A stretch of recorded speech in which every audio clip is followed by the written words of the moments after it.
Forget everything you were taught about tomatoes for a moment, because there's a plant that can outlive your garden, outproduce your tomatoes, survive for decades, and keep feeding you long after ordinary crops have collapsed into dead vines.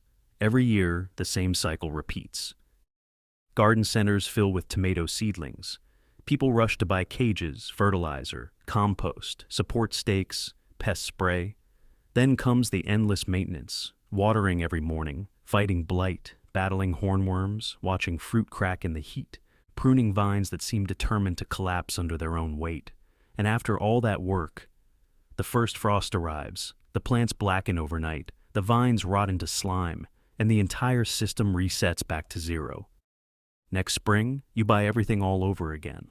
Most people never stop to ask a dangerous question. What if this was never the most efficient way to grow food?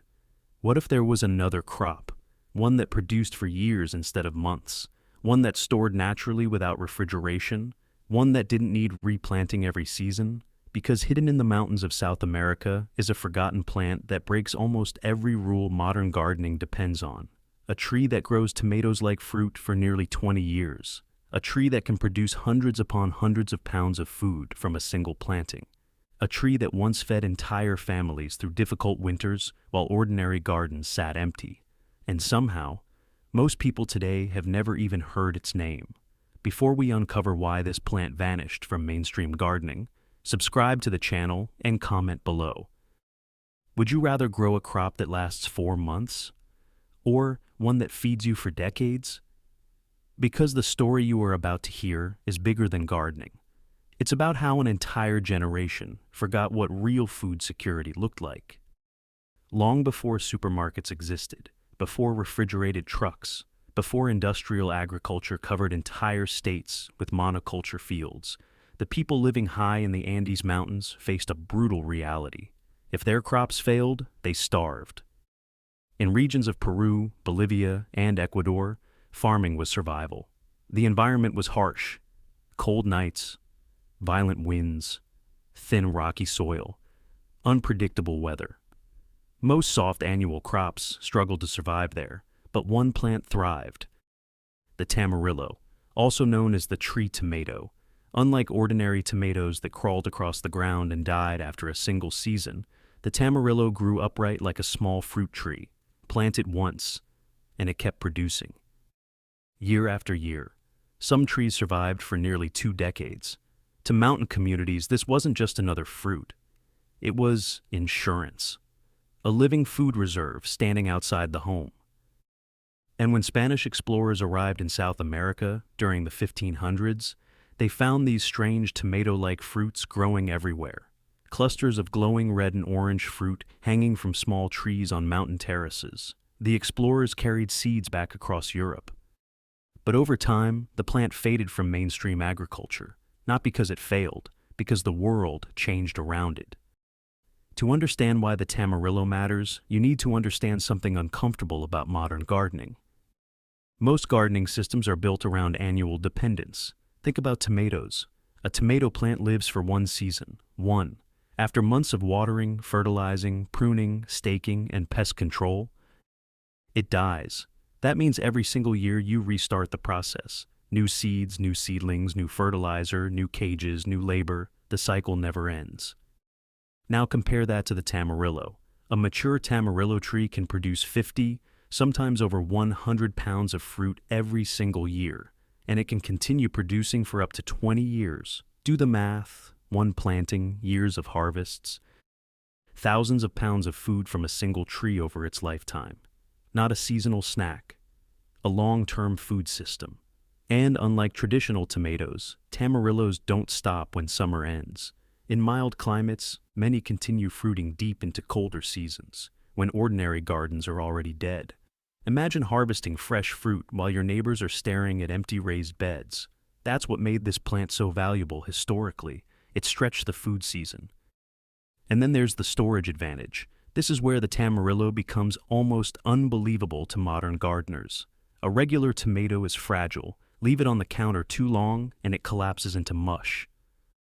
The tamarillo evolved differently. Its thick outer skin acts almost like natural armor. That bitterness most people complain about? It exists for a reason. Protection. The skin slows moisture loss, protects the flesh, helps resist spoilage. In cool conditions, harvested tamarillos can remain usable for weeks and sometimes much longer than ordinary tomatoes. For ancient farming communities without refrigeration, that mattered enormously. A crop that stores longer is a crop that protects families longer. But here's where most first-time growers make a mistake. They bite directly into the fruit and immediately hate it because the skin is intensely bitter. That single mistake ruined the tamarillo for thousands of modern gardeners. Meanwhile, older cultures understood something simple. You remove the skin first, boil water, score a tiny X on the bottom, drop the fruit in briefly, cool it. The skin slips away instantly, and underneath is dense, tangy flesh rich in vitamin C, antioxidants, and deep savory flavor somewhere between tomato, citrus, and passion fruit. Suddenly the fruit transforms completely. Now it can become sauces, chutneys, salsa, preserved soups, drinks. Some communities even reduce the flesh into concentrated sauces designed to last for extended periods. This wasn't novelty food. This was survival food. By the early 1900s, tamarillos had started appearing in parts of the United States. Warm regions like California and Florida experimented with them. Agricultural publications mentioned them, home growers planted them, some nurseries sold them regularly. Then came World War II, and suddenly food production mattered again. Victory gardens spread across America. Families converted lawns into survival gardens, and plants that produced heavily with minimal maintenance became incredibly valuable. The tamarillo fit perfectly into that world. One tree could feed a family, season after season. But after the war, everything shifted. Industrial agriculture exploded, suburban culture expanded, commercial grocery systems took over, and the gardening industry increasingly centered itself around annual crops. Think carefully about what annual crops create. Repeat customers. Every spring people return to buy seeds, fertilizer, soil amendments, replacement plants over and over again.